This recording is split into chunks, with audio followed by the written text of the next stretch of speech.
Hello and a very warm welcome to everyone. I am Shrija Agrawal and it's my sheer pleasure and privilege to welcome you all to our special series, The Future of Green Buildings. Just to lay down the context here, what we're discussing today is of utmost importance. These are unprecedented times where we are grappling with, and what we are grappling with, we had not expected or taken into consideration ever when factoring in our risks. Hopefully, the coronavirus has certainly jolted us out of our black swan blindness. We act as if it does not exist, particularly with respect to randomness or large deviations.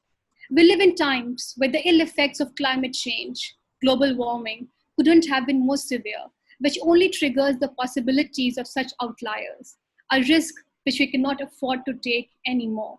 Undoubtedly, considerations around ESG, which stands for environmental, social, and governance, are at peak priorities now and have reached the mainstream in finance and management. For instance, sample this. In the past 6 years, the quantity of global assets managed according to sustainable investment strategies have more than doubled to $30.7 trillion, equivalent to about one third of all managed assets. It's also the time where we have moved from shareholder primacy to stakeholder primacy. Last year, the US Business Roundtable released a statement affirming businesses' commitment to a wide range of stakeholders, including customers, employees, suppliers, and communities, as well as shareholders. Investors and executives, it appears, increasingly accept that paying attention to ESG concerns is good for business performance. Our view is supported by academic research, which finds that strong ESG propositions relate to higher financial return and lower downside risk. The subject requires attention at the individual level too. Energy positive buildings are a hot topic in the next wave in environmental, social, and governance investing. I'm glad that we have GBCI, Green Business Certification Inc., a global thought leader in this space, to put this agenda setting discussion for us. I'm also happy to tell you that GBCI is the only exclusive body to administer the LEAD program across the world. GBCI believes that healthy people in healthy places are the fastest way to build a healthy economy. We don't necessarily have to choose between public health and a healthy economy. The future will require both to thrive. To discuss the future of the green buildings, we have a very meaningful panel here. Please help me welcome P. GopalaKrishnan, Managing Director, Asia Pacific and Middle East, GBCI. GopalaKrishnan manages business and market development of LEAD and other GBCI rating system for the Asia Pacific and Middle East regions. I also have with me Swapnil Joshi, who's Industry 4.0 leader at Infosys. He's a principal consultant, Smart Spaces Center of Excellence. He's also the program head for Smart Buildings and IoT in Buildings LEED certification program. Also, please help me welcome Vinamra Srivastava, current CEO, Business Parks at Capitaland India, one of Asia's largest diversified real estate groups, leading strategic growth at the firm's office portfolio in India. Gentlemen, thank you for joining me and for your time and energy to this. I'm really grateful to all of you for this. My first question is really the opening question to set the context here, and I would like all of you to sort of dive in for your opening remarks. Given the recent climate change events, like the recent wildfires in California, hurricane activity on the east coast of the US, very severe flooding in Kerala and Chennai in recent years, fires in Australia, and so on, there's increased focus on sustainability and healthy living fueled by the pandemic, and rightly so.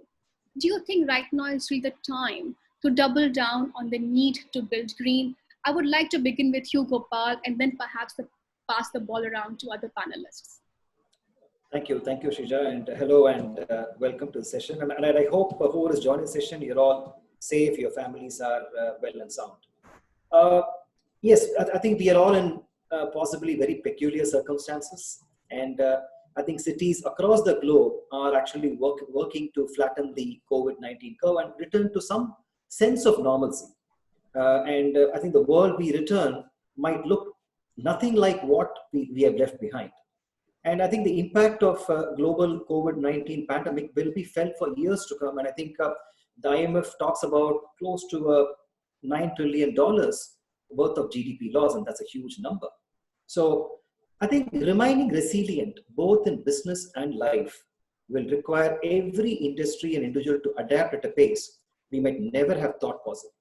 And I think what lies ahead is also a responsibility for us to design a more resilient future. And Shrija, as you rightly said, GBCI and USGBC's new slogan is healthy people in healthy places equals a healthy economy. So our main program called LEAD, over the last 27 years, we have gained close to 20 billion square feet across 167 countries and territories. So initially when it started, it was all about energy, water, waste, carbon footprint, etc. But in the last few years, I think the accent is now on health and wellness. And I think that has actually come to assist a lot of our clients who have actually gone for the LEAD portfolio. So that is why I think going forward, we as GBCI will prioritize our efforts to build people's trust that their spaces are healthy and have a positive impact not only on them, but the economy at large. And this actually means redoubling of our efforts towards green cities and green buildings, both new and existing stock. Now, India actually has the fourth largest number of LEED projects in the world after US, Canada, and China. So it has been a very good start. But definitely, I think this pandemic, where the realization is on health and wellness, coupled with tangible benefits on energy and water, is definitely going to add a lot of momentum to our movement as well. Thank you, Gopal. That's sort of very well laid out. I come down to you now, Vinamra. I think we just heard from Gopal, and he said that the narrative seems to be shifting more towards a realization that how health and wellness is also critical to this entire conversation about turning green. I want to understand from you that you're a very important stakeholder in the entire ecosystem representing the commercial real estate. How are you thinking about doubling down on the green philosophy? Thanks, Srija. Thanks, Gopal. The points Gopal made are so valid. And in fact, even so valid for us because real estate is one of the largest emitters of greenhouse gases. And as a result, building green, I think, is no longer a matter of choice. We are at a stage where it is an imperative that as a community globally, if we have to try to get anywhere close to the 2-degree benchmark set at the Paris Accord, it is imperative that the whole real estate industry and the construction industry takes this as the highest priority and treat it as a matter of survival of the industry and therefore of the planet. And it is extremely relevant. That's the reason why the leading players globally in this industry need to take the baton, step up and lead by example, because by the sheer scale that they cover in the industry, they will have a significant ability to make drastic changes. And when these large players lead by example, then it is very natural for the industry to kind of follow in the footsteps. And then as a community, we together reach those targets. So for example, for Capitaland, which is one of the largest real estate players in Asia Pacific and one of the largest globally, we recently unveiled a 2030 sustainability master plan, where we gave quantifiable targets, where we will measure ourselves and put it out to public and the community at large to judge us, right from reducing our carbon emissions, say, by 78%, to putting a quantified targets to reduction in energy and water consumption intensity, how much we want to recycle, how much we want to source from renewable energy, how much sustainable financing we want to do, which, by the way, already at $2 billion will go up to $6 billion. All of these show that we are seriously committed to make a strong change. And when the entire industry starts thinking in those lines, that is where I think real change will start happening. And point absolutely well taken on the fact that we are increasingly moving to well buildings now. And I think COVID has just accelerated that transformation. And I think the time that it took for the industry to incorporate green building as part of their strategy, I think the time taken for well buildings may be much lower thanks to COVID, where the entire narration and conversation is really shifting about how do I ensure that the work environment of our people is healthy, safe, and sound. So a combination of green buildings as well as wellness absolutely is the right way to go for our future. Okay, thank you so much, Vinamra, for laying out that for us from Capitaland's perspective. Swapnil, we just heard Vinamra, and they said that it's actually part of their, main investing charter as to how they're thinking about sustainability, and sort of very well laid out by him that green buildings plus wellness is perhaps the correct mantra to go, and how coronavirus or the pandemic has just sort of accelerated the transformation to this. I want to understand that you are working with a large technology company. How do you think about some of these areas? Yeah, thank you, Shrija. Thank you, Gopal and Vinamra. I mean, an extremely relevant conversation in these times.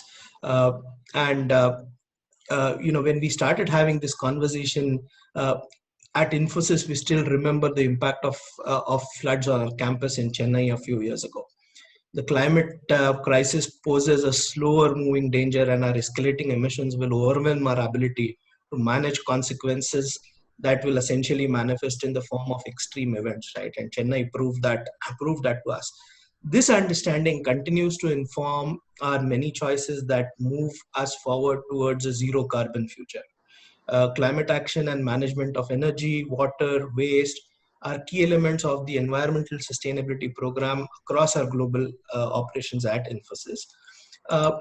Our buildings contribute significantly to our GHG emissions, half of which is attributed to the embodied carbon emissions and half of it to the operational carbon emissions. As Infosys continues to grow, adoption of green has given us significant results, and we started this journey in 2008. So while our employee strength grew 166% over a 2008 baseline, our absolute energy consumption grew only 20%, and we've been able to reduce our carbon footprint by 85%. We continue to focus our efforts towards being a carbon neutral company by 2021, as well as help our clients reduce their emissions impact through automation, cloud, and virtualization. Initiatives around energy efficiency, renewable energy projects at our campuses, both on-site and green power procurement, and investments in green buildings are therefore key areas of focus for Infosys. We believe we have to build and operate green. Thanks, Swapnil.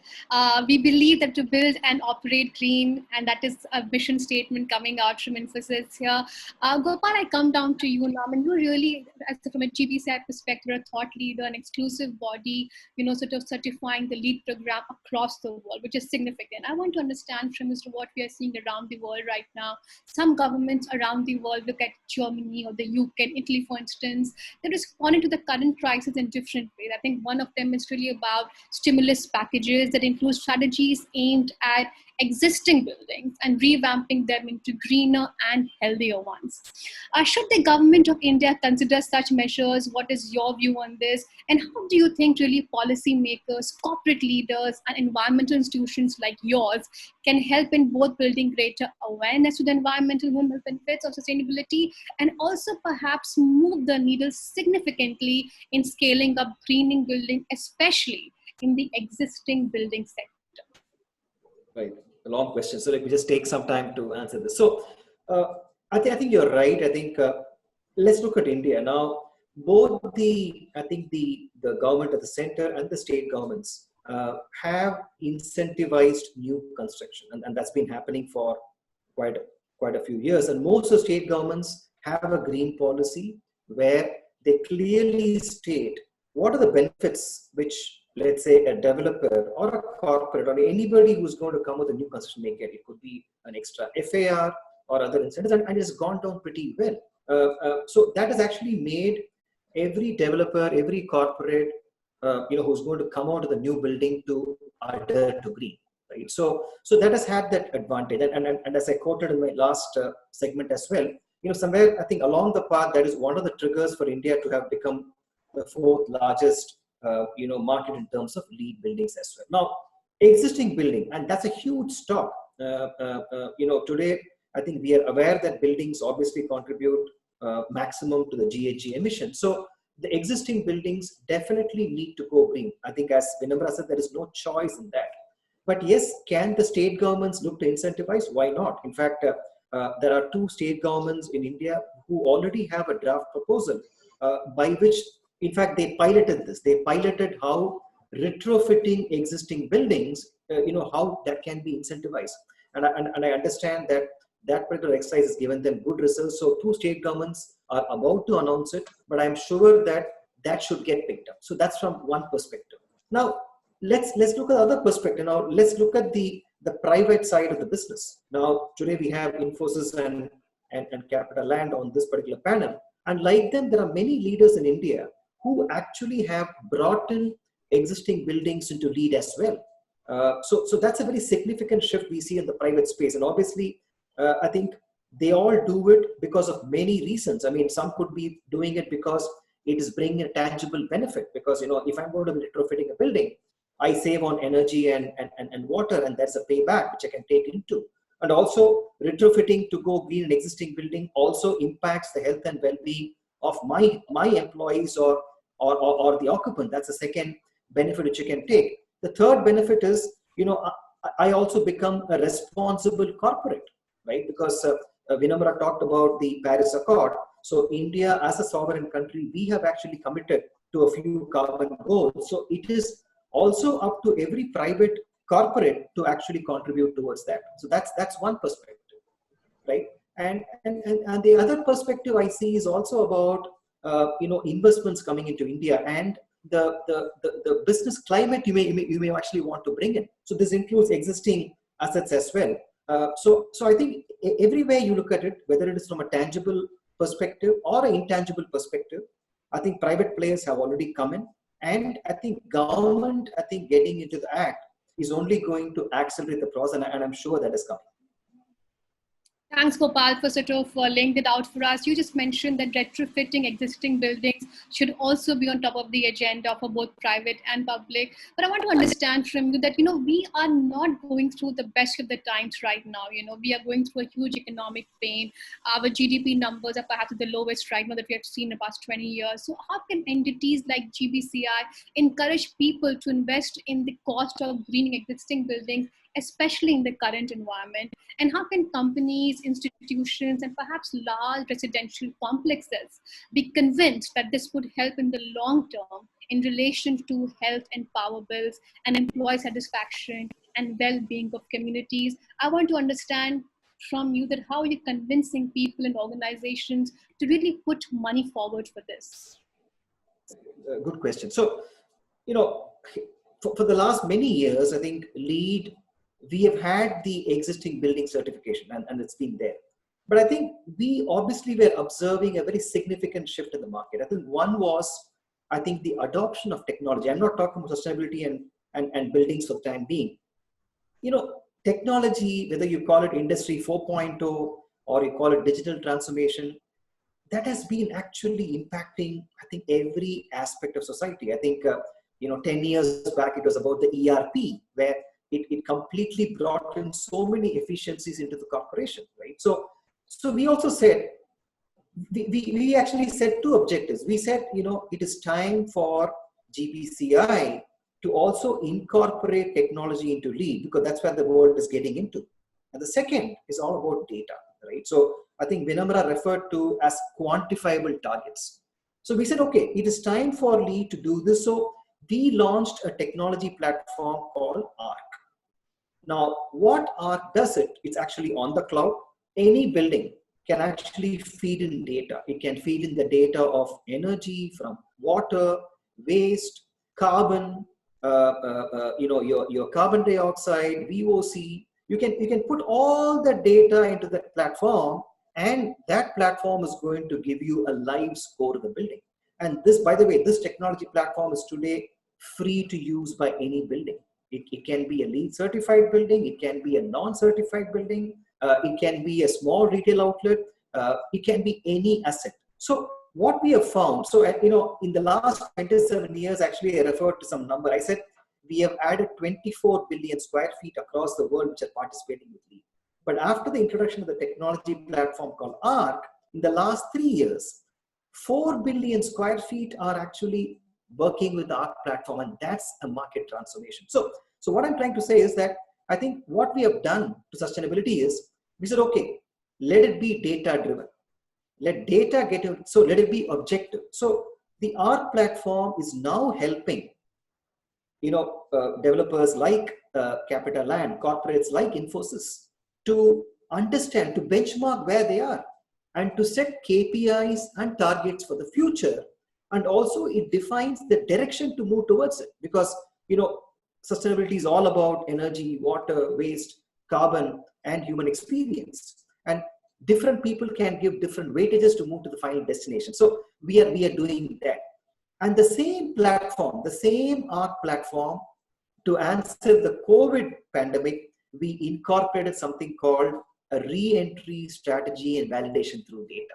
So, there are only two things I want to share with this panel, which is a very happy thing for me to share. Point number one, India has become the second largest market after US to adopt this ARC platform. And I think that's not surprising, because I think historically India as a country, we always embrace technology.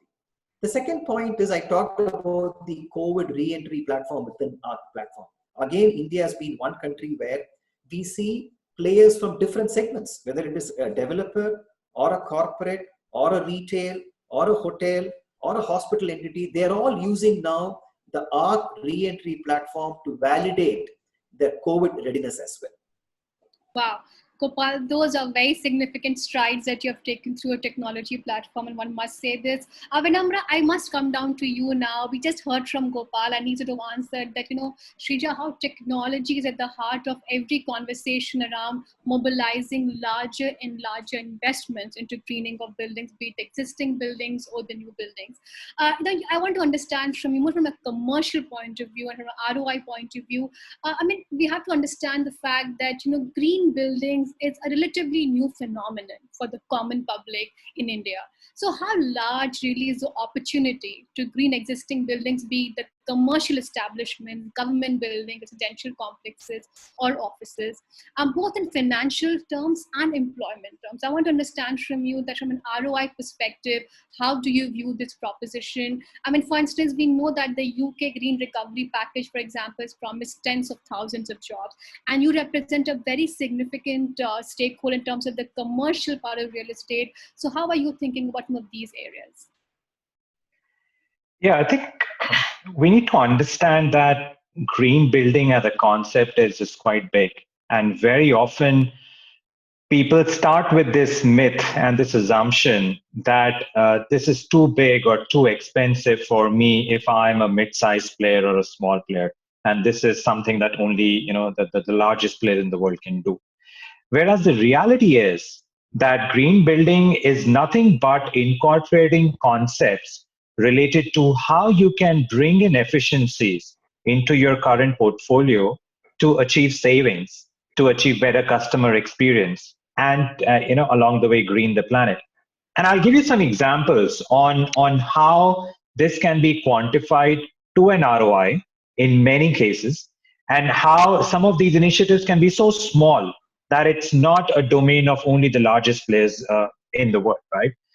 Let's talk about sourcing renewable energy. Today in India, as Capitaland, we source around 75 million kilowatt hour every year purely from solar. But even if you take something as simple as rooftop solar, right, which in terms of quantum of energy may not be able to sustain your entire park, but it can light up your common areas, etc. That's the beginning. And the ROI for a rooftop solar can be anywhere from 3 to 3.5 years, not more than that, right? The benefits can be significant.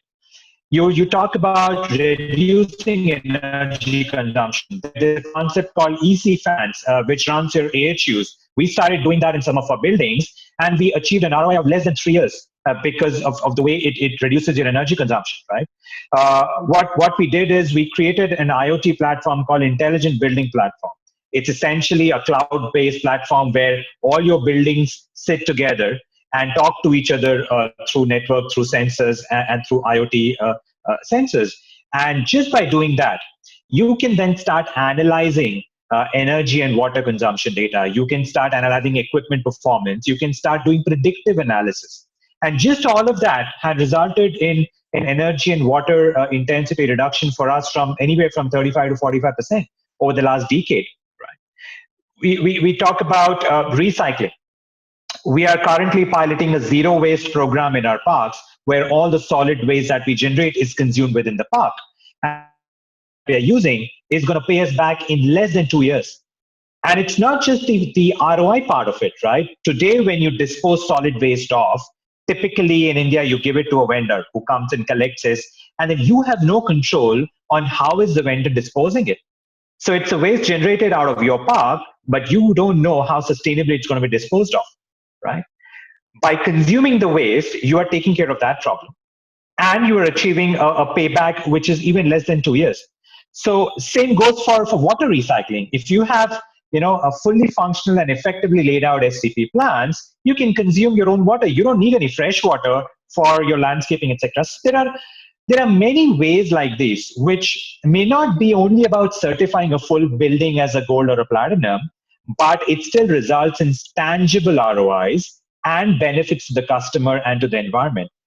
By doing many of these, we actually converted a building that we had acquired that was silver rating, and we converted that to platinum by putting in a lot of these tech. And the entire ROI of the whole thing is probably slightly more than 3 years, and that's about it. In an industry where building lifespan go up to 20, 25 years, right? Much more than that. So I think that the takeaway for me is that commercial real estate, as against residential or even some of the government buildings, in many ways can be the most challenging from a perception point of view, because you got to lease it out, and therefore the rentals are not often strong enough, and so you feel, is it worth the investment?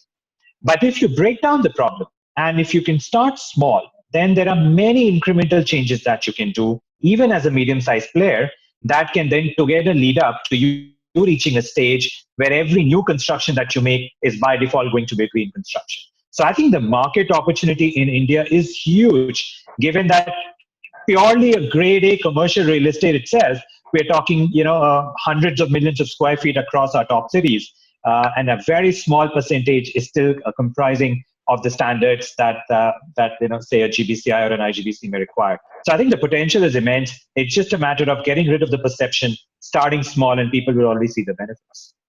Swapnil, we sort of just heard from Vinamra, and he very clearly laid out that there are various initiatives that they're taking, and of course how technology is at the heart of most of them, and how they can also be quantified, very tangibly and produce higher ROI. And he also did mention that the perception has to be broken, the myth has to be broken. It's about taking smaller steps in the realization of turning green. I want to sort of come down to you and sort of deep dive into this entire aspect of technology. I know what really are some of the platforms and programs, new and emerging technologies that the real estate industry and the construction sector should be aware of, that they can leverage to garner step change process. Give us some examples here. What really have you been doing? Right. So, some of the very key aspects that Vinamra also brought to the table today was the fact that the real estate landscape, if you will, is changing, and this change is driving complexity. Right, we are moving from the erstwhile single buildings to multi-tenant buildings to campuses to smart cities.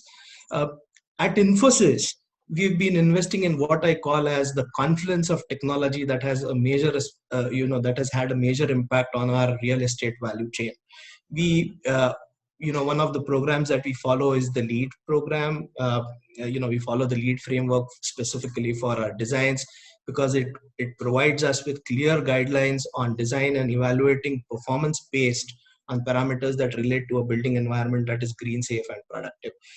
LEED is robust, and we have 45 million square feet worth of space that tells us that LEED is robust. And it also provides us with a holistic view of what is needed to be able to give our occupants an environment to deliver to their best potential. So right from the day when we started adopting LEED to the most recent versions of LEED to ARC, we've experienced all of that. In addition to that, we at Infosys, we follow an integrated data-driven design methodology and have used technologies as radiant cooling to deliver high-performance buildings that have an energy performance index of less than 75.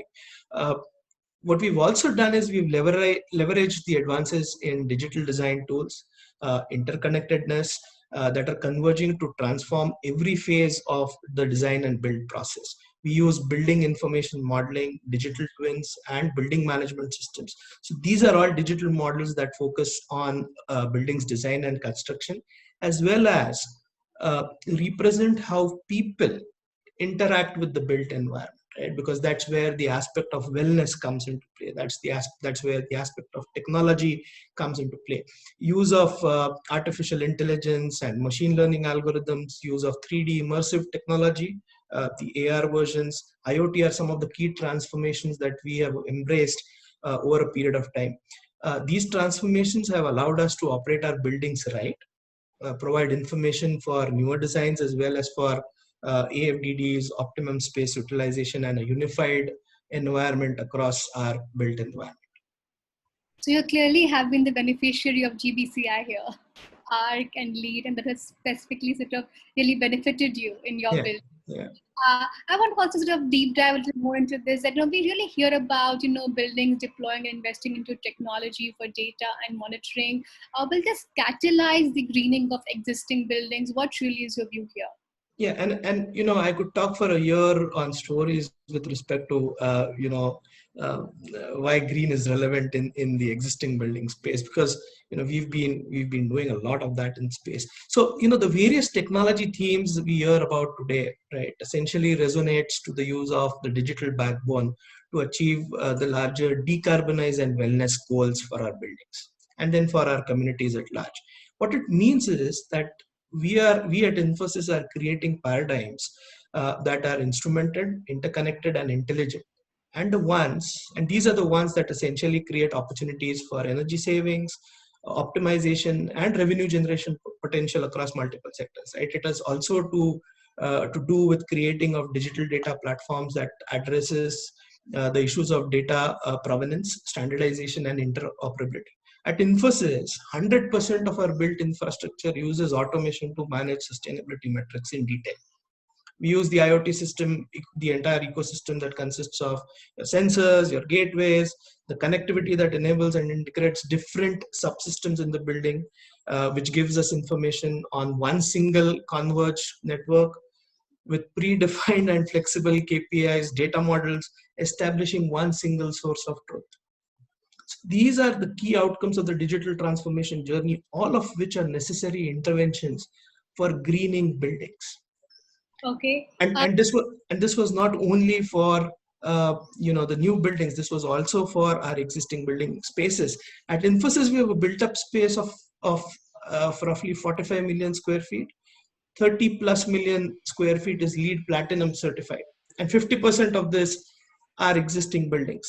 So while LEED provides us with guidelines, on how to design our buildings and what is it that we need to do from a certification perspective, the data-driven ARC technology platform helps us measure, benchmark, score, and communicate our actions around the green footprint on a continual basis. We are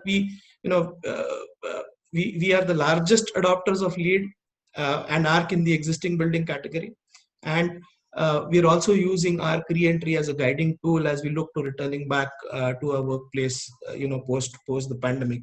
We have a few pilots running across our campuses today as we speak. And when I talk about technology and when I talk about data, and our founder, has always given us, our founders have always given us this mantra, if you will, right? In God we trust, everybody else brings data, right? So over 2008, Infosys has been able to reduce our per capita energy consumption by 55%, per capita water consumption by 64%. We've been able to source 45% of our electricity from green sources and an 85% reduction in our carbon footprint.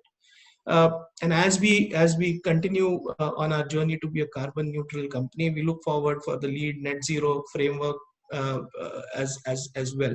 So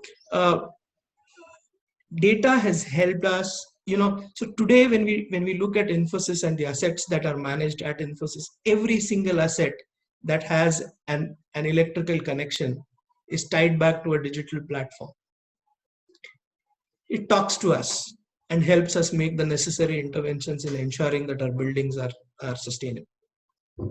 Thanks, Swapnil. These are sort of big numbers, and I wish you all the best for your ambition of becoming a carbon neutral organization very soon. Thank you so I much. just heard from both the practitioners, Vinamra and Swapnil, which are sort of big adopters of lead. And Swapnil also mentioned that they're the biggest adopters of lead and arc in India right now.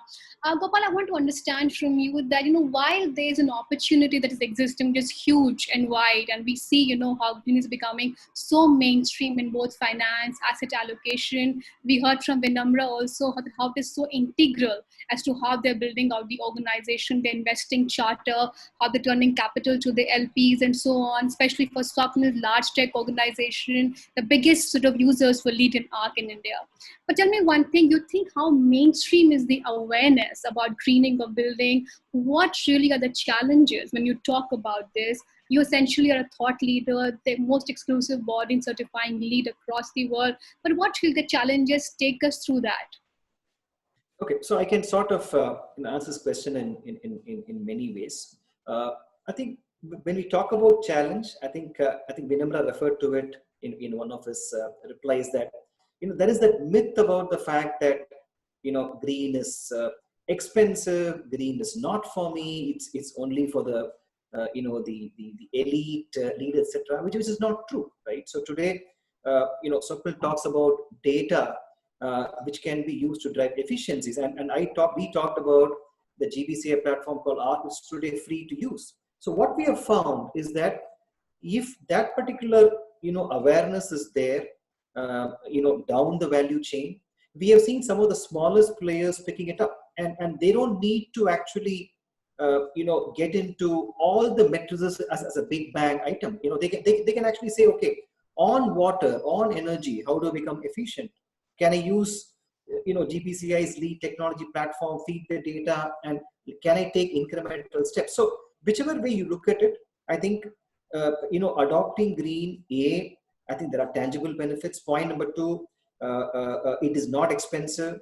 There is a definite payback period. So I think communication of this. So today we have, let's say, Infosys in the technology field, or let's say Capitaland in the commercial development community. So once they have picked it up, it is easy for that to percolate down. So I think that has been our strategy in India as well, which is actually working fine. So in every industry segment, it can be the corporate segment, the commercial developer segment, it can be retail, it can be hospitality, it can be hospitals.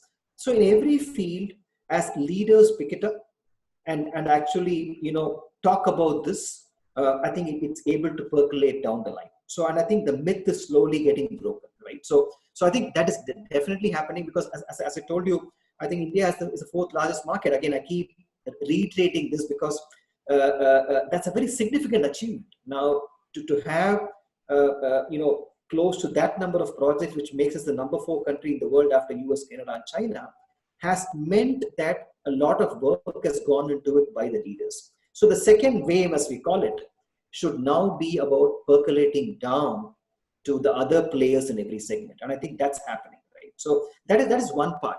And I think the second realistic challenge I think we should talk about is capacity. When I'm saying capacity, availability of professionals who can actually, so while Infosys and Capitaland, who are on this particular panel, they may have large teams, so they may have their projects team, facilities team, they may have a technology team, etc. But the mid-sized companies, obviously, they will be relying on green professionals to take them the entire distance. Now, today, when I look at India, and so let's talk about the lead professionals, as we call it. So lead professional is somebody who actually writes our lead exams and becomes a credential holder. So in India, I think we have close to some 1,200 lead credential holders who may either work with larger corporates or who may actually be consulting on lead. This number is not enough, right? So when I look at the numbers across the world, or let's even forget the advanced economies. Now, when I look at, let's say, Middle East markets or Southeast Asia markets and compare that to India, I think we have to significantly ramp up the number of green professionals in the country. So that's a great opportunity because, today the architects, let's say, and the civil engineers who are all passing out, this can be a great opportunity for them to get reskilled and enter into a particular field where green jobs are going to increase. I think, going by what we're hearing in this panel, obviously going green is inevitable, it's a given, etc., and you're going to get more players coming in. But can there be a larger body of green professionals who are going to be talking to these mid-sized players and small-sized players and tell them green is actually, does not cost you much. We need a large force, and that has to come from educating. That has to come from the architects and engineers who are going to pass out tomorrow. So two things. I think one is breaking the myth, and the second is if we can actually build up capacities. I am sure that the momentum what we see today and the growth we see tomorrow will actually be supported by these professionals. Okay, so essentially, it has to percolate down. It is not sort of relegated to only leaders in particular spaces. It also has to get down to the mid-sized companies and mid-sized sectors. And we just spoke about the fact that we also need to ramp up the capacities. But tell me something, and in fact, it's open to the panel here, that we are now talking about a very important aspect, the reopening of our spaces. Very soon, there's of course the hope that the vaccine would come in. Swapnil also mentioned that they are toying with some kind of pilot programs in Infosys as to when they go back, how they can still maintain the sustainability levels till now. So I want to understand that, if you can help us cite some strategies that your company has implemented to achieve this, how you are thinking through this, especially at the time when we're opening our spaces and thinking about it. I can begin with you, Vinamra, and then get down to Swapnil and then Gopal. Yeah, Shrija, this clearly has been our top priority over the last few months, because all the business parks in the country, everything that we own as well as the others, they never really close down, because a lot of our customers have critical infrastructure and services running from our parks, so we can't afford to close down. So as a result, we had to kind of reinvent ourselves on the fly and make sure that the parks are not only ready for re-entry when the entire population comes back, but at the same time, on a continuing basis, they are ready even for the people who are still using the parks. And we at Capitaland across India and even globally approached it in a very structured manner by focusing on key aspects. The first aspect was ensuring the right technologies which are needed for the health and safety of the stakeholders, not just the tenants of the park, but we've got vendors, suppliers, service providers, so many people who visit the parks, right? And these technologies could be, for example, how do we retrofit the chiller system and the AHU system to make sure that we are using, let's say, ultraviolet based system for germs eradication and make sure that the air that is getting recirculated is free of germs. So like that, multiple technology interventions over and above what we used to already do to make sure from a health and safety perspective, we are absolutely watertight. And then the second pillar of focus was on getting contactless. So the entire experience of anybody who enters the park right from the main gate till the person goes to the office, every touch point in the park in that journey is becoming contactless. You don't have to touch anything, whether it is calling the lift or using the washroom, touching the door, touching the tap. Everything has gone contactless, right? So while the tenants and their employees were working at home, we were busy making sure all of these are happening in the park, so that when they come back, we're absolutely ready. And then there are basic hygiene factors like making sure you have got the basic guidelines covered, temperature screening, isolation wards, etc., etc. For me, those are a given. Those are hygiene factors. Those are the expected things. But what this also does is it gives us a great opportunity to plan for the future. How will a future post-COVID park look like in terms of operations or design? How do I, for example, plan out in my future developments the way the entry is going to be staged? How do I ensure natural social distancing in the way the entire park is designed and operated? So a lot of this is also food for thought in the new designs that we're doing for all the new projects coming in. And last but not the least, a heavy emphasis on very close communication, especially with our customers. Because one of the main reasons why, even though all our cities have opened up, lockdowns are pretty much over. But if you look at the IT sector especially, which is one of the largest occupiers of space, the physical occupancy is minimal. I think all over India, it's probably less than 10% right now. which means that people are still very cautious, and rightly so. So how do we continue to give them confidence that whenever you are ready, your employees are ready, the buildings and the parks are ready? And a lot of that is also to do, along with the measures that you take, it's also got to do with the communication. So we continuously engage with our occupiers very, very closely to understand what their concerns are, to explain to them what we are doing about it, and to really travel this journey together and learn from each other in the process. So I think it's a combination of all of these which helps us to stay absolutely ready as and when our customers want to come back in full strength. Thanks for that, Vinamra. Swapnil, I want to sort of come down to you now. Vinamra just sort of laid out the thinking models and how they're thinking about, redesigning the design features about the organization, especially when they are reopening their spaces, their business parks. We are seeing the rise of contactless economy across all sectors. They talk about payments, e-commerce, touch is taboo in the post-COVID world. We have to be very cognizant of that. At the same time, this entire focus on being green, the green design feature that you also mentioned about, that you're toying with some pilot programs. So how are you thinking about the strategies and what you are implementing, especially at the time we're talking about reopening our spaces? Right. As most of us know, Infosys is a people-intensive organization, right? We are close to 2 lakh employees in India, and they operate out of our buildings. So as a case in example, Pune has close to 40,000 people in a campus. You have Chennai, which has another 20,000 people and stuff like that. And the infrastructure that Infosys created or creates is something that we are extremely proud of. It's a wonderful, beautiful place. So when COVID-19 happened, our journey through the COVID-19 pandemics and our response to it brought forth some very distinct stages of our response, right?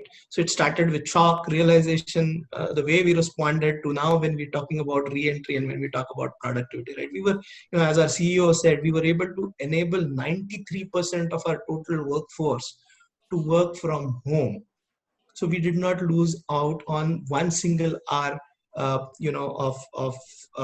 productive time. And our customers, and we ensured that our customers' business was we ensured business continuity there. It is therefore now our responsibility that when we go back and start looking at re-entry, right? When we start looking at reopening our workspaces, we create healthier built environments. And communities as a large, right? So we are looking at de-densification and access to open spaces. We are looking at how could we reconfigure our spaces. There's a big intervention that is happening with respect to what is it that we need to do, from how do we operate our buildings right, a discussion around energy efficiency versus wellness. In addition to that, when we specifically look at our facilities, we are looking at promoting clean contact, improve air quality, maintain water quality. We're looking at managing risk and creating organizational resilience. This was very evident when we ensured 93% of our workforce worked from home. It is also our responsibility that in these times, we support movement and comfort of our employees, including work from home. Right, help people strengthen their immune systems. That's a part of a program called as health assessment and lifestyle enrichment, and foster mental resilience as well. Right. So we're looking at how do we talk about mental health and issues associated with that. All of these thoughts, all of these features are essentially being tied back into the way in which we would design and reopen our spaces, right? So we're looking at air, thermal comfort, water, sound, nourishment, materials, lighting across, right, mind, movement, and then as a larger piece, the Infosys community and the extended community as well. Gopal, we heard from both Vinamra and Swapnil. Any thoughts to add here from your perspective? Essentially, when you're reopening the spaces, what are you hearing from your client partners that you work with, and what really is the thinking at large there? So I think when COVID hit the world, we proactively started working with all our clients across the world. And as I said at the beginning, I think we formed this new slogan, which is all about healthy people in healthy place equals healthy economy. So we responded in two ways. One is that for the new design, in fact, Vinamra talked about how they are redesigning as well. So we brought in something called COVID credits into that. So today, any project in the world which is actually either already with LEED or going to be registered on LEED for design, they can take this COVID credits on board. In fact, for a lot of projects in India, including Capitaland, we are already working with consultants to ensure that this COVID credits are automatically deployed. So that's something which is already done. Now, for the existing buildings, what we have done is, I spoke about the ARC platform. So we have now incorporated a re-entry strategy into that through data validation. And in fact, we are currently in the stage of pilots with Infosys as well as Capitaland, because they actually were some of the corporates who actually took to ARC very early, very early in this thing. They piloted ARC as well, and because re-entry has been plugged into the ARC platform, it makes it very easy for us to pilot, and that's going to give all our clients that particular alternative of rechecking their COVID preparedness as well. So in summary, there is something called COVID credit from a LEED at a design level, and something called a COVID re-entry strategy, which is now part of the ARC platform as well. Okay. That is sort of so good to hear that, how organizations are preparing for re-entry and reopening their spaces, and how so much time, energies, thinking is geared towards that direction. We spoke about quite a few interesting things in this very meaningful conversation that we've had. We spoke about the opportunities, we spoke about the challenges, we spoke about the mainstreaming of green, we spoke about how existing buildings is really at the heart of the entire conversation on green. We spoke about how to understand from institutions,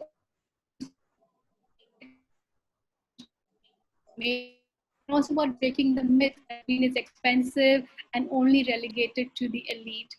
I want to understand more from all of you that, the entire idea of greening the buildings one by one, do you think that's a more sort of plausible and some more sort of feasible solution going forward? How about building green cities? If ever there was a concept like that, instead of focusing on buildings each one by one, can't we achieve larger impact by greening existing cities? Or there was a fancy phenomenon called the special economic zones, few months back in real estate. One is not really sure that exists really in the green concept. Vinamra, I come down to you. Do you think what the opportunities and challenges when we talk about greening cities or larger spaces? Green cities, Shrija, has been a concept that's been around for close to a decade now. And there have been multiple examples, both globally and in India, where this has been in the process of execution to various levels. For example, and the approach has been different. For example, if you look at Masdar city in Abu Dhabi, it has for long been touted as the most sustainable city in the world. And at one point in time, the plan was for the city to be zero carbon. Now I think they're making tweaks to it, but that was always at the heart of sustainability. On the other hand, there was, let's say, Songdo in South Korea, which was always more tech-enabled city, and then sustainability benefits was an outcome of that in that sense. And even closer home, cities like Gift or Lavasa and many others have been planning the entire development by incorporating digital technologies with sustainability targets. But I think that irrespective of which case study we take, what's really common across these is the concept of a holistic view, which means that at a green building level, we're only talking about how can I green that particular piece of real estate. But when you look at green cities and smart cities that incorporate green principles, we need to incorporate different verticals of the city in terms of greening them, right? And so real estate is the obvious one, but you got to look at transport. Transport is one of the biggest emitters of greenhouse gases, right? You got to look at, let's say, safety and security. How are you using that in technology to help achieve your green objectives, right? You got to look at governance. How do I deliver public services in a way which is digitally savvy as well as green? You got to look at utilities. How can I, for example, get smart grids in so that my dependence on fossil fuels is much lower? And when you look at an entire smart city holistically through these verticals, then the strategies that you design are much more holistic. Now, it is also much easier to do it if you're building a city greenfield from scratch. But in reality, that doesn't really happen that often, right? So the focus really should probably be on rejuvenation of urban areas within, let's say, our tier one towns. And we could pick, from our top 6 to 7 tier one towns, you could easily pick precincts, precincts which are smaller in size, which are ripe for urban rejuvenation, and use those as test beds to put in a lot of tech that can help green objectives. And that sets as a pilot that can then be scaled out. So I think if we think about greening cities from a bottom up approach by looking at the basics and the fundamental, instead of starting from a very grand vision, which may be very tough practically to achieve, that's probably a more sustainable way to look at how we can step by step green areas which are much bigger than just a building. But it's very much possible. All it needs is a concerted effort, both by the public sector and private participation, a right policy framework to make it happen. It has happened in many cities across the world, and there's no reason why it can't happen in India as well. Thanks, Vinamra, for that perspective. I come to you now, Gopal. We just heard from Vinamra. I spoke about the approach that can be taken for sort of adopting a very smart city or a green city approach, and also laid out some examples and other understand from any thoughts you to the parts of the world, perhaps what would the playbook for India be? Sure. So I think, again, let me take the example of what we've done with the LEAD platform itself. So 2 years back, we extended this platform into cities and communities. So we call it as LEAD for cities and communities. In the last 2 years, we now have close to 140 cities and communities working with us. And, as Vinamra said, we sort of tweaked the matrices. For example, while energy, water, and waste could be very similar, but a human experience in a building, we call it as a quality of life in a city. So so when somebody is talking about coming on LEAD for cities from a quality of life perspective, then we are talking about, let's say, for example, accessibility to affordable housing, accessibility to education. What is the Gini coefficient of income? Depending on strata of society, is the income, what is the equality of income? How is it inclusive? So these are some of the things which we brought into the table, and definitely it's only way forward, because let's look at new cities, which Vinamra said, right? I mean, it's easier to maintain. So what we have seen across the world is that out of 140 cities, what we have, I think it's sort of 50-50. There are 50% of it are all new cities, and these have a very significant part to play, because if you're going to be designing and at a master plan level, if you're going to make it green and sustainable, then all the infrastructure which is going to come up later, it could be a building, it could be a metro station, it could be a mixed-use development, all of it can easily go green because the basic infrastructure is already green. That's one way of looking at things. And I like what Vinamra said about the rejuvenation. So if you are talking about existing cities to go green, yes, it is possible. It is also an opportunity for us to look beyond the metro cities. So let's take India. I mean, rather than Chennai, I mean, let's look at Coimbatore. Now, is it possible for us to convert Coimbatore into a smart city, in which case further investments can actually come into it? So it can be a Pune, it can be a Lucknow. I'm just giving some examples, across the zones. So definitely, I think both are hand in hand. So I'm not going to say that greening buildings is not important, because that are the incremental steps which the private anyway will take. But I think parallelly, I think greening cities, whether they are new or existing, even government. Let's look at government now. Today, I think in the post-COVID scenario, a lot of state governments are actually inaugurating industrial parks. Now, if these can actually be having green at a master plan design level, it has got two advantages. Point number one, it is not going to be taxing on the resources. And point number two, today, most of the investments which want to come into the industrial parks, they're asking only one fundamental question, apart from your financial viability: how sustainable these parks are from a greening perspective. So that actually also adds to the, the saleability, as we call it. So either way, I think greening of cities is important, and it should go hand in hand with greening of buildings as well.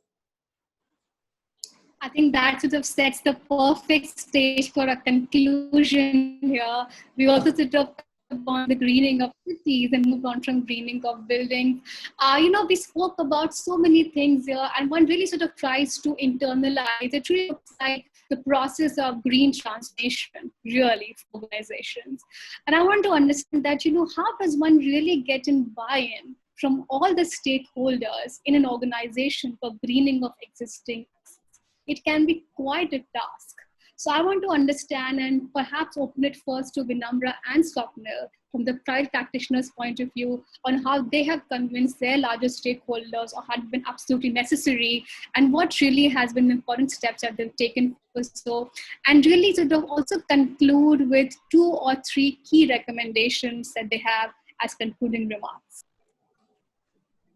I think our learning as an organization, we have been on this journey of sustainability, and I'm broadening the scope because greening for us is one part of ESG. So I'm just broadening the scope here and taking that liberty. It has been a journey over the last 20 years. And I would say there are a few key learnings here from our global experience. One is that it has to be an integral part of your strategy and your DNA and who you are. Organizations often pay a lot of emphasis on their values and their culture, and rightly so. Sustainability sits right there as part of who you are as an organization. And if it gets included as a reason of your existence, the purpose of the organization, that's where the buy-in becomes much stronger. And that can manifest itself in many ways.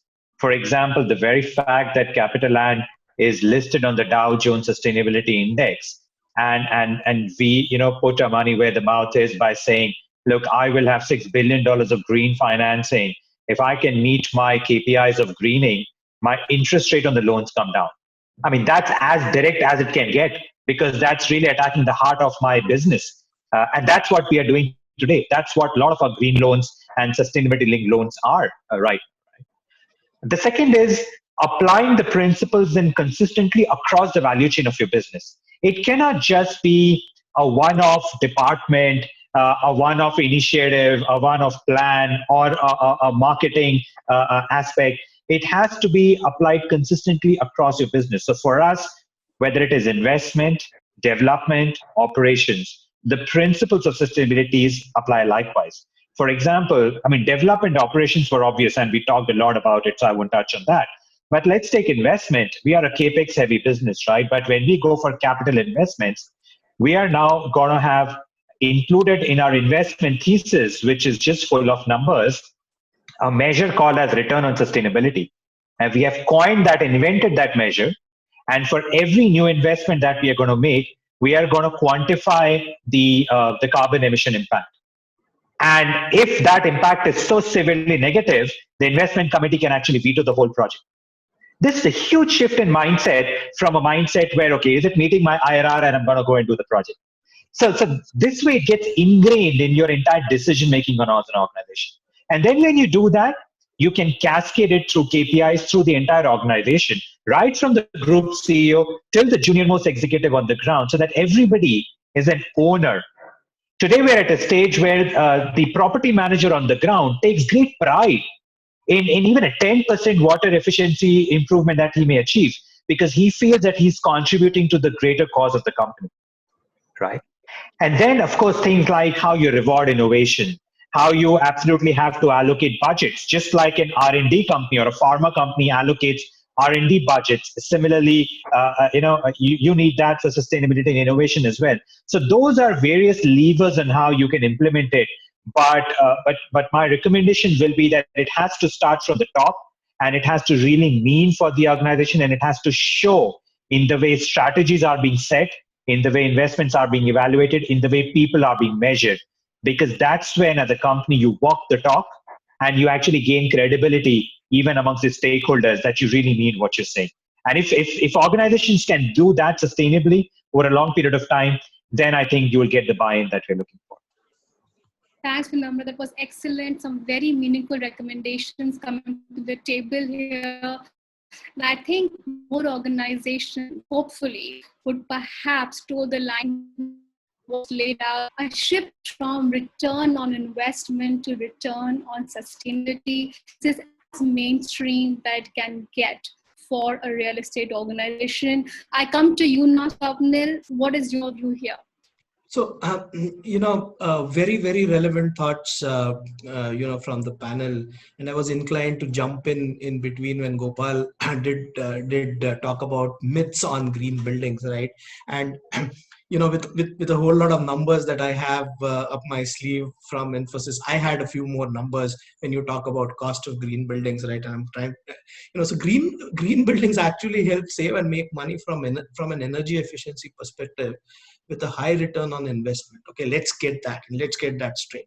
So when you're looking at an entire building life cycle, and when you're calculating the total cost of ownership, 90% of the value is attributed to your operational and maintenance costs, with energy spending accounts to close to 50% of the cost.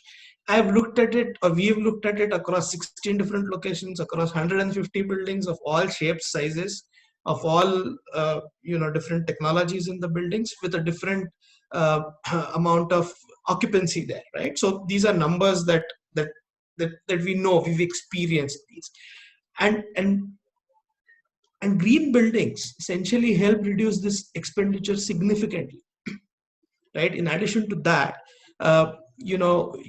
building green supports excellent air quality, daylight penetration, natural temperature regulation, safety, durability of the building, health and well-being of the occupants, and conservation of natural resources.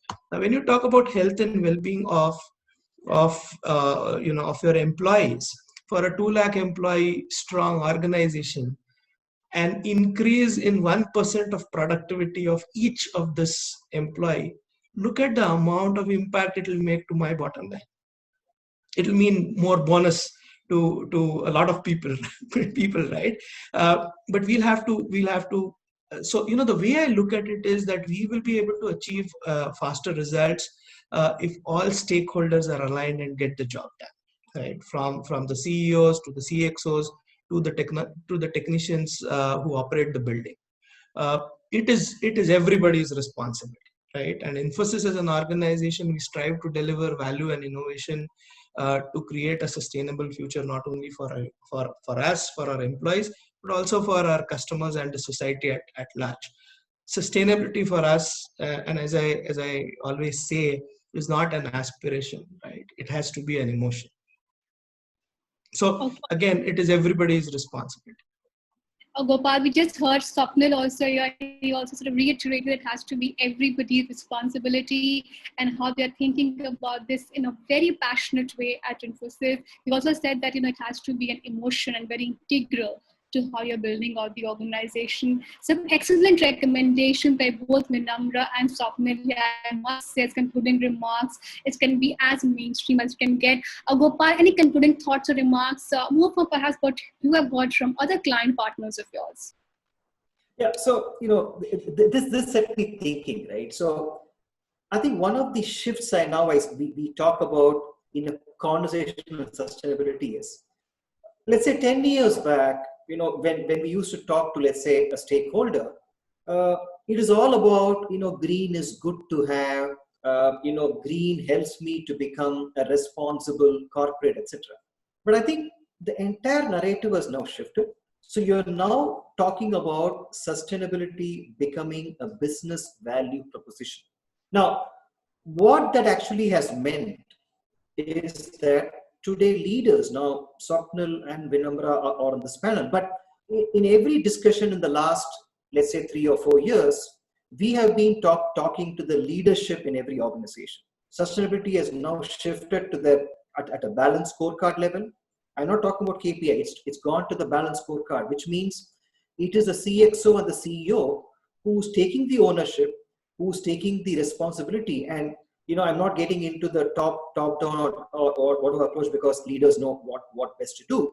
But now the impact is much more. It has become the mainstream. It has become the DNA of organizations. So I think Swapnil talked about, right? He talked about the human capital management. So that is another trend what we're seeing. So in a sustainability conversation in the last couple of years, now while we have the CXO sitting on a conversation, we have the project teams, we also have the HR heads sitting in the discussion, because it is about their employees. And just to add to that point, I remember, we used to celebrate these lead certifications. So we used to go to a client space and celebrate, and it used to be, let's say, 10, 15 leaders talking about it. Now there's a shift now. Now people are asking me, Gopal, can you be part of a town hall meeting where let's talk about lead to the entire the employees. Let us connect back to them, because lead is just not about energy, water. It is also about impacting them. So I think that is a significant shift which has happened, which gives me a lot of optimism that, here green is here to stay. It is inevitable. It's a best value proposition. It's going to grow. That's one aspect. I think the second aspect which makes green a very compelling narrative is all about what I call as green jobs. Because today, let's take lead. Now, what we have done in the last 2 years is we have also now, I'm just giving an example. So we have also taken materials as part of green, which means we are pushing the green to the supply chain as well, which means the onus is on product manufacturers. Now, if I'm going to be manufacturing a glass or a cement, and if I use less energy and water and waste to make it, you automatically get points on LEED. Now, what does that mean? That means then the supply chain is turning green. Now, look at it this way. Now, we talk about Atmanirbhar. We talk about India becoming a manufacturing hub. Now, we are already now seeing examples where a lot of manufacturers in India are now looking at and saying, can we become the green manufacturing hub for the world? Can India become the manufacturing hub for green materials across the world? So that is the sort of shift we are seeing. So while on one hand, there is a growth, but I think what is going to happen is going to propel the economy. You're going to see more jobs opening up, either directly or indirectly. And I think so all this is going to have some sort of a chain which is going to broaden the base as well. These are very significant and fundamental structural shifts that one can see in the interpretation and the narrative being built about green. One can say it's no more about greenwashing, but as mainstream as it can be, very integral as to how you build out the organization. And you've also mentioned that even the Atmanirbhar thought, the entire Make in India narrative, how green sits really at the heart of it. Gentlemen, we had a very meaningful discussion here and a lot of points were unraveled, and thank you for being so candid and meaningful with us. I'm sure it will be extremely relevant for audiences and readers for men. But before we sign off, it's a quick rapid fire and a fun rapid fire with all three of you. And I would like to begin with you, Vinamra, first. What is the first thing that Vinamra will do post the lockdown? Take a vacation outside my home city. What is Vinamra binge watching right now? The last season of Money Heist. Okay. Give us some greening tips. 2 secret greening tips. 2 secret greening tips? Save water at home. Tons of way to do that. Just half of the time, don't use a shower. Just use a bucket. That itself saves tremendous amount of water. And the second will be just switch off everything that is not needed in terms of electricity in your homes. 2 very simple things can have a significant impact. Okay. I come to you now, Swapnil. Your most humbling experience during this pandemic.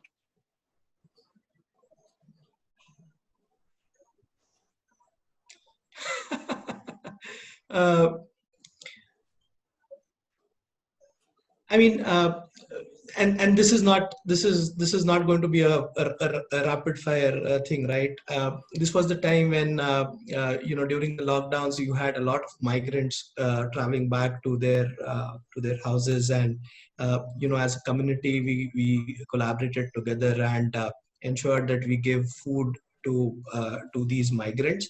We distributed around 1,000 meals for almost a month or so, right? The amount of help that came in during this pandemic was something that just blew us off, right? uh, we were able to empathize with a lot of people, right? I mean, and again, and the realization that we are better placed than 80% of people out there was an eye opener. Okay. The most significant takeaway for you from this conversation today?